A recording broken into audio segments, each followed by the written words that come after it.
ದೇವ, ನನಗೆ ನಿನ್ನ ಹೊರತಾಗಿ ಬೇರೆ ಗತಿ ಯಾರು? ಆತ್ಮೀಯ ಸಜ್ಜನರಿಂದ ಪರಿತ್ಯಜಿಸಲ್ಪಟ್ಟೆನು. ನನ್ನ ಪತಿಗಳು ನನ್ನನ್ನು ಭೋಗ ವಸ್ತುವಿನಂತೆ ದ್ಯೂತದಲ್ಲಿ ಪಣವಾಗಿಟ್ಟು ಸೋದರು. ಇನ್ನಾದರೂ ಸುಖವಾಗಿರುವೆನೆಂದು ಭಾವಿಸಿದರೆ ಹೆಜ್ಜೆ ಹೆಜ್ಜೆ ಹೆಜ್ಜೆಗೂ ಅಪಮಾನ. ಛೇ ವಿಧಾತ, ಈ ದ್ರೌಪದಿ ಅಡಿಯಲ್ಲಿ ಇನ್ನು ಅದೇನೇನು ಬರೆದಿರುವೆ ದೇವ, ಅದೇನೇನೆಲ್ಲ ಬರೆದಿರುವೆ. ವಾಕ್ಯಗಳನ್ನು ಕೇಳಿದ್ರೆ ನಿಶ್ಚಯ ಆಗ್ತದೆ. ಮಾಡಿದ ಪ್ರತಿಜ್ಞೆಯಂತೆ ಏಡಿಯಲ್ಲ ಈ ಭೀಮಸೇನನ್ನು. ಹೇಳುವುದು ಮಾತ್ರವಲ್ಲ, ನುಡಿದಂತೆ ನಡೆಯಬೇಕೆಂಬುದೇ ನನ್ನ ಇಚ್ಛೆ. ನಾನು ಸುಮ್ಮನೆ ಇಚ್ಛಿಸಿದರೇನಾಯಿತು? ನೀವೆಷ್ಟೇ ಆದರೂ ನಿಮ್ಮಣ್ಣನ ಆಜ್ಞಾಧಾರಕರಲ್ಲವೇ? ನನ್ನನ್ನು ಕೆರಳಿಸಬೇಡ ಪಾಂಚಾಲಿ. ಈಗ ನಾನು ಆಜ್ಞಾಧಾರಕರಲ್ಲ.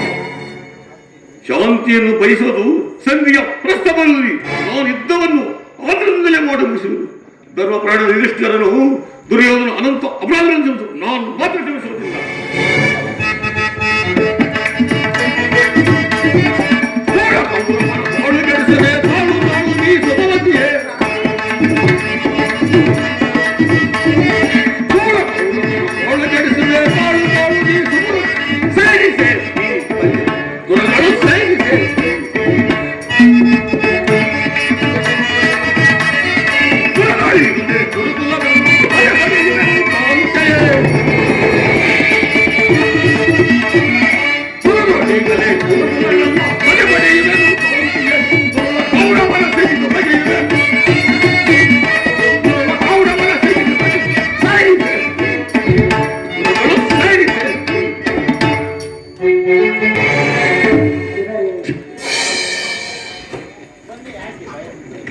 ನೋಡು ಅಣ್ಣ, ಸಂಧಿ ವಿಚಾರವು ತಿಳಿಯುವ ಮೊದಲೇ ಸರ್ಪ ಮದಗಜಳಂತೆ ವಿಜೃಂಭಿಸುತ್ತಿರುವುದು.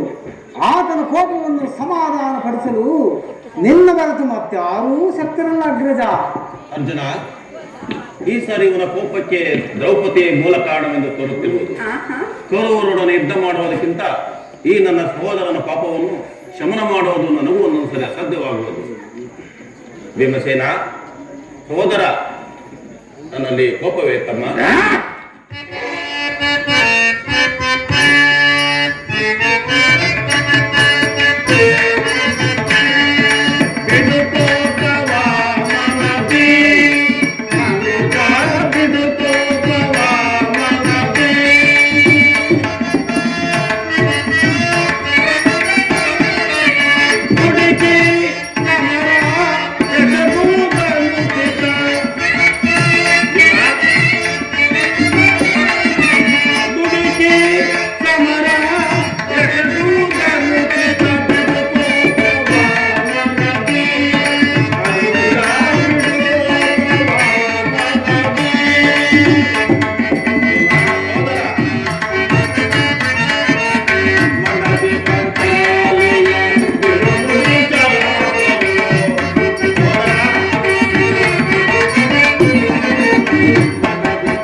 ಶಾಂತನಾಗುತ್ತಮ್ಮ.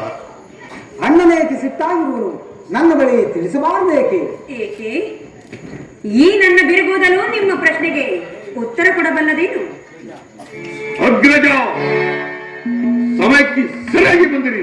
ನನಗೆ ಯಾರಲ್ಲಿ ಕೋಪವಿಲ್ಲ. ಅರ್ಜುನನ ಸಮ್ಮುಖದಲ್ಲಿ ನಿಮ್ಗೊಂದು ಮಾತು ಈಗಲೇ ತಿಳಿಸಿಬಿಡುವುದು. ಈ ಸಂಧಿಯ ಪ್ರಸ್ತಾಪ ನಿಮ್ಗೆ ಉಚಿತವಾಗಿ ಕಾಣಬಹುದು. ಅರ್ಜುನನು ಅನುಭವಿಸಬಹುದು, ನಗುವ ಸಹೋದರರು ಸುಮ್ಮನಿರಬಹುದು. ಈ ಕಳಂಕ ನೃತ್ಯವನ್ನು ಪಾಂಡವರ ಕಳಂಕವನ್ನು ವಾಸಿರುವುದು. ದರಿದ್ರ ಭಿಕ್ಷಿಕರಂತೆ ಕಂಡರ ಮನೆಯ ಬಾಗಿಲಲ್ಲಿ ಭಿಕ್ಷಾಯಾತ್ರೆ ಮಾಡುವುದು ಪಾಂಡುಚಾಲದಲ್ಲಿ ನಮ್ಮನ್ನು ಪುತ್ರವಾಗಿ ಪಡೆಯಲಿಲ್ಲ. ಈ ಅಪಮಾನವು ನಿಮಗೆ ಸಾಸಿಯಾಗಿ ಕಾಣಬಹುದು. ಇನ್ನೊಂದು ಗಳಿಗೆ ನಾನು ಇಲ್ಲವನ್ನು ಸರಿಯಿಲ್ಲ. ಯುದ್ಧಕ್ಕಾಗಿ ನಿಮ್ಮ ಅನುಮತಿಯಾದರೆ ಅರ್ಜುನನ್ನು ಸಹಾಯ ಮಾಡುವುದು ಅವನೇ ಬಿಡು. ನಾನು ಮತ್ತು ಈ ನನ್ನ ಕರೆ ಬೇರೆ ನಿರ್ಮೂಲವಾಗಿ ನಾಶ ಮಾಡುವುದು. ಇನ್ನು ನಿಶ್ಚಿಂತೆಯಿಂದ ಸಂಧಿಯ ನಾನು ತೋರಿದ್ದನ್ನು ನಾನು ಮಾಡುವುದು. ನಿಲ್ಲು ಪ್ರಿಯ ಸಹೋದರ, ನಿಲ್ಲು. ನಿನ್ನ ಕೋಪವು ತಡೆಯುವ ಶಕ್ತಿ ನನ್ನಲ್ಲಿಲ್ಲ. ಕೋಪ ಮಾಡಬೇಡವಣ್ಣ. ಅಗ್ರಜನು ನಮ್ಮೆಲ್ಲರಿಗೂ ಇರುವನು. ಆತನ ಇಷ್ಟಕ್ಕೆ ಯುದ್ಧವನ್ನು ಪ್ರಾರಂಭಿಸುವುದು ಅನುಚಿತ.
ಧರ್ಮವೆಂದು ಹಂಬಲಿಸುತ್ತಾ ಕ್ಷತ್ರಿಯರ ಧರ್ಮವೇನೆಂಬುದನ್ನು ಮರೆಯುವುದು ನಿಮಗೆ ಉಚಿತವೆನಿಸಿತಲ್ಲವೇ? ಯುದ್ಧದಂತೆ ಶಾಂತಿಯ ರಕ್ಷಣೆಯು ಕ್ಷತ್ರಿಯರ ಕರ್ತವ್ಯ. ಪಾಂಚಾಲಿ, ನಾವು ಯುದ್ಧವನ್ನು ಪ್ರಾರಂಭಿಸಿದರೆ ಮುಂದೆ ನಮ್ಮ ಅವಿಚಾರಕ್ಕೆ ನಾವೇ ದುಃಖಿಸಬೇಕಾಗುವುದು. ಅದಕ್ಕಾಗಿ ನಾನು ಎದರಿ ಸಂಧಿಗಾಗಿ ಸರ್ವ ಪ್ರಯತ್ನವನ್ನು ಮಾಡುತ್ತಿರುವೆನು. ರಾಜೇಂದ್ರ, ದೌಮ್ಯನನ್ನು ಸಂಧಿಗೆ ಕಳುಹಿಸಿ ಅಪಮಾನ ಹೊಂದಿದಿರಿ.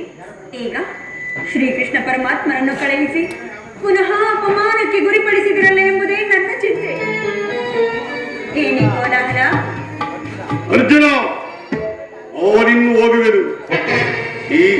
ಈ ಸಂಧಿಯ ಫಲವನ್ನು ಕೇಳೋದ್ರಿಂದ ನನಗೆ ಯಾವ ಸಂಬಂಧವಿಲ್ಲ. ನಿಮ್ಮ ಅಪೋಷ ಫಲವನ್ನು ನೀವೇ ಪಂಚಿಸಿರಿ. ಈ ಪ್ರತಿಗೆ ನಡೆಯುವಂತೆ ಇಚ್ಛೆ. ಸ್ವಲ್ಪ ನಿಲ್ಲಿ. ಅದು ಯದುಪತಿಯ ನಮ್ಮನ್ನು ನೋಡಿ ನಗುತ್ತಾ ಕೀರ್ತಗಳೇ ಬಂದರು.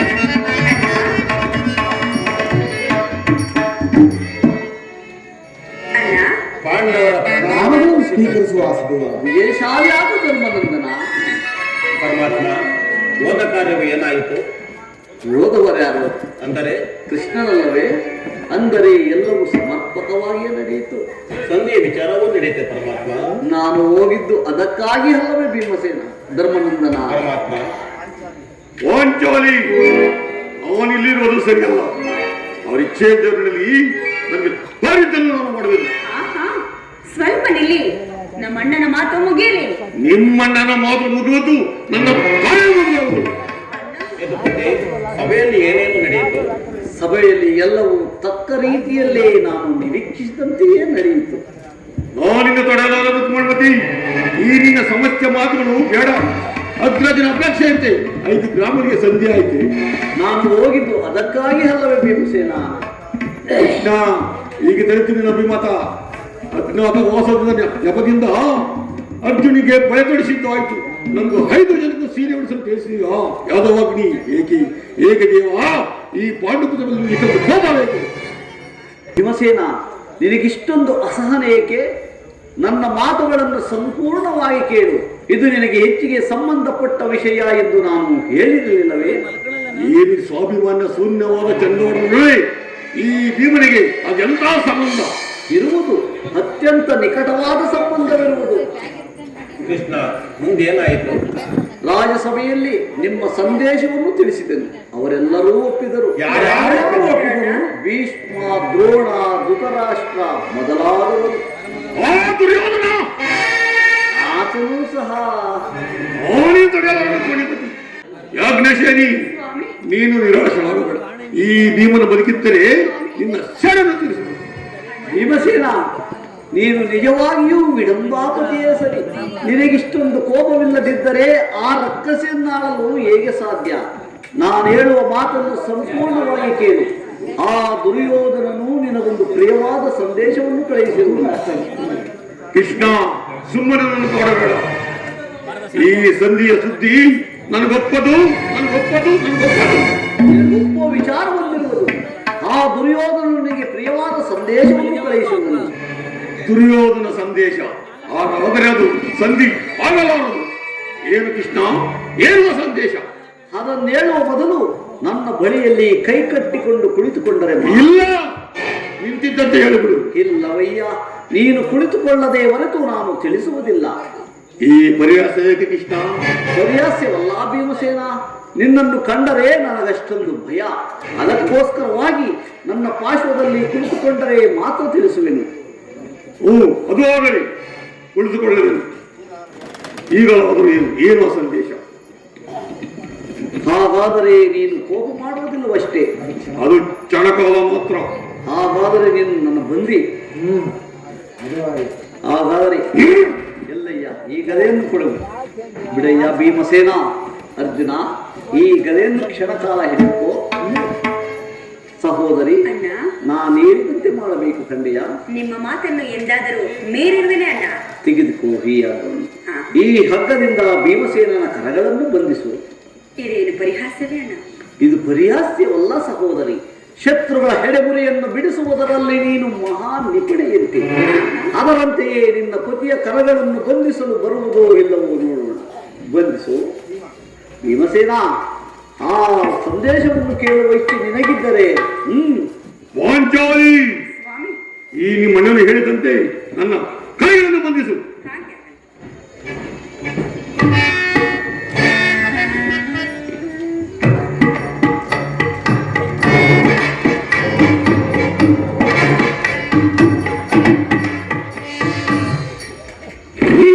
ವಾ, ಈಗ ಸಮಾಧಾನವಾಯಿತು. ಈಗ ಎಲ್ಲರೂ ಕೇಳಿ. ಭೀಮಸೇನನನ್ನು ಬಂಧಿಸಿರುವ ಹಗ್ಗವು ಆ ಪುರಸಭೆಯಲ್ಲಿ ನನ್ನ ಅಂಗಾಂಗಗಳು ಬಂಧಿಸಲು ಅನುವಾಯಿತು. ಏನು ಹೇಳಿದೆ ಕೃಷ್ಣ? ಈ ಹಗ್ಗವನ್ನು ಬಂಧಿಸಿದರೆ ಯಾರು ದುರಾತ್ಮರು? ಮತ್ತಿನ್ಯಾರು? ದುರಹಂಕಾರಿಯಾದ ದುರ್ಯೋಧನನು ಆಜ್ಞಾಪಿಸಿದನು. ಅವನ ತಮ್ಮ ದುರಾಚಾರಿಯಾದ ದುಶ್ಯಾಸನನು ಈ ಕಾರ್ಯವನ್ನು ಮಾಡಿದನು. ಇಂತಹ ದುಸ್ಸಾಹಸ ಅವರಿಂದಲದೆ ಮತ್ಯಾರಿಂದ ಸಾಧ್ಯ? ವಾಂಚಾಲಿ, ಈ ನನ್ನ ಕೈಗಳನ್ನು ಬಿಚ್ಚು. ಈ ನೀಚ ಕೃತ್ಯದಿಂದ ದುರ್ಯೋಧನ ದುರಭಿಪತವು ಶಿಬಿರ ಮುಟ್ಟಿತು. ನಮ್ಮ ಪ್ರಿಯ ಬಂಧುವನ್ನು ಕೃಷ್ಣನಿಗೆ ಇಷ್ಟೊಂದು ಅಪಮಾನಿಸಿದರೆ ಓ ಪುಣ್ಯ ಕೌರವ ಅಗ್ರಜ, ಇದಕ್ಕೆ ನಿಮ್ಮ ಉತ್ತರವೇನು? ಇಷ್ಟು ಮಾತ್ರವಲ್ಲ, ಆ ದುರ್ಯೋಧನನು ಸಂಧಿಗೆ ಕೊಟ್ಟ ಉತ್ತರವನ್ನು ಕೇಳಿ. ದುಡುಕುತ ನುಡಿದ ಕೌರವನು ವಿಡಿಪಾಪತಿಯೇ, ದುಡುಕುತ ನುಡಿದ ಕೌರವನು ವಿಡಿಪಾಪತಿಯೇ, ಹೊಡೆದು ಯುದ್ಧವಾಗೈವೆ, ಕೊಡೆ ನಾರಾಜ.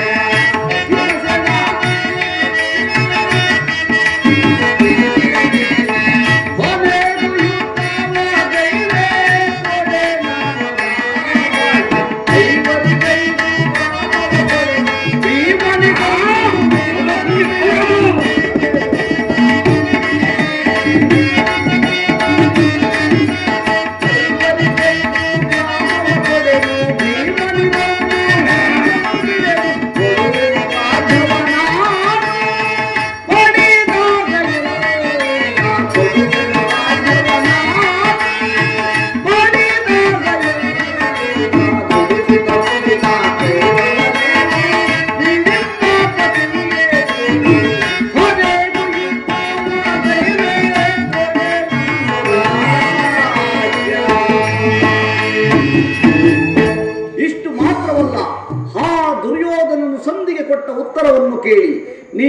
ರಾಜ್ಯವನ್ನು ಅಪೇಕ್ಷಿಸುವುದಾದರೆ ಅದು ದೊರಕುವುದು ರಣಾಂಗಣದಲ್ಲಿ, ಶಸ್ತ್ರಾಸ್ತ್ರಗಳ ಸ್ಪಂದನದಲ್ಲಿ, ಮಹಾರಥಿಕರ ವೀರ ಘೋಷದಲ್ಲಿ ಎಂದು ಹೇಳಿಬಿಟ್ಟ.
ಪರಮಾತ್ಮ, ಈ ಸಂದೇಶಕ್ಕೆ ನಮಗುಳಿದಿರುವುದು ಒಂದೇ ಉತ್ತರ.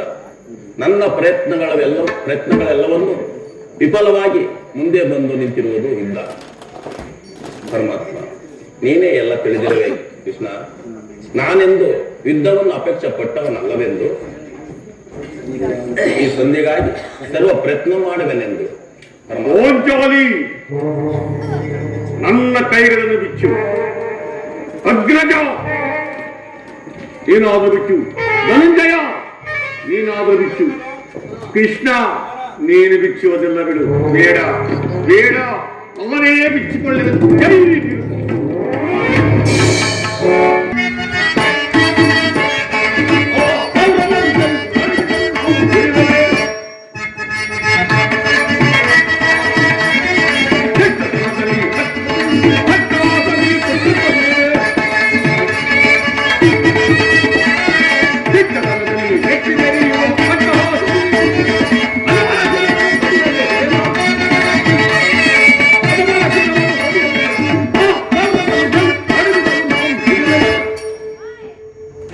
ಎಲ್ಲರೂ ಕೇಳಿದ ಕಠೋರ ವಾಕ್ಯಗಳನ್ನು ಓಯ್ ದೇವರ ವಂಶದಿಂದ ಜನ್ಮಿಸಿದೆ ನಿಜವಾಗಿದ್ದರೆ, ಈ ರಮಾತಿಯೇ ಕುಂತಿದೇವಿ ಸನ್ನಪೋರ ಮಾಡಿದ ನಿಜವಾಗಿದ್ದರೆ, ನಾಳಿನ ಭಯಂಕರ ಯುದ್ಧದಲ್ಲಿ ದುರ್ಯೋಧನ 99 ಸಾಲು ನಿರ್ಮೂಲವಾಗಿ ನಾಶ ಮಾಡಿ ಅವನ ತಮ್ಮನಾದ ಎಡಿ ವತ್ಸವನ್ನು ಬಗೆದು ಅವನ ಗುಂಡಿಗೆ ವಿಷರತ್ನದಿಂದ ಪಾಂಚಾಲಿಯ ಬಿರುಮುಡಿ ಕಟ್ಟಿಸಿ ಆನಂತರ ದರ್ಪಿದ ದುರ್ಯೋಧನ ಪಡೆಯನ್ನು ಈ ನನ್ನ ಗಳೆಯನ್ನು ಮುರಿದು ಪುಡಿ ಪುಡಿ ಮಾಡಿ ಅವನ ರಾಜ ಕಿರೀಟವನ್ನು ನನ್ನ ಎಡವಲ್ಲಿ ಪುಡಿ ಪುಡಿ ಮಾಡಿ ಹೋದರೆ ನನಗೆ ಅತಿ ಭಯಗಳು ನರಕವೇ ಬರ್ತದೆ ಕೃಷ್ಣ ಇದಕ್ಕೆ ನಿನ್ನ